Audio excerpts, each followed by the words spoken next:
Good evening everyone. আমার আরও একটা মিনি ব্লগে তোমাদের সকলকে স্বাগত জানাই। আজ আমরা চলে এসেছি 3 বন্ধু মিলে অনেক দিন পরে আড্ডা দিতে।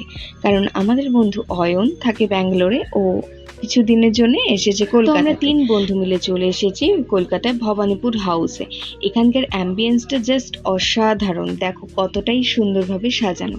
আমরা তো এখানে গিয়ে ফার্স্ট ফ্লোরে বসেছিলাম, তো সেখানে গিয়ে বেশি কিছু খাইনি, আমরা হট চকলেট খেয়েছি এখান থেকে হট চকলেট খেয়ে দেন আমরা চলে গেছি জুনস ক্যাফেতে। এটা হলো জুনস ক্যাফে। তো এখানেও আমরা আগে 3-4 বার এসেছি, তো আজও এখানেই আসলাম।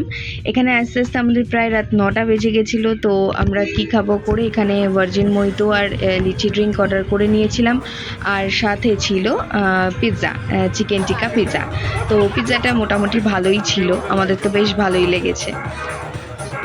তো অনেক দিন পরে আজকের ইভিনিংটা কাটলো আমার স্কুল লাইফের বন্ধুদের সাথে, চললো জমি অনেক আড্ডা। এই ভিডিওটা এখানেই শেষ করছি, আবার চলে আসবো আরও একটা ভিডিও নিয়ে।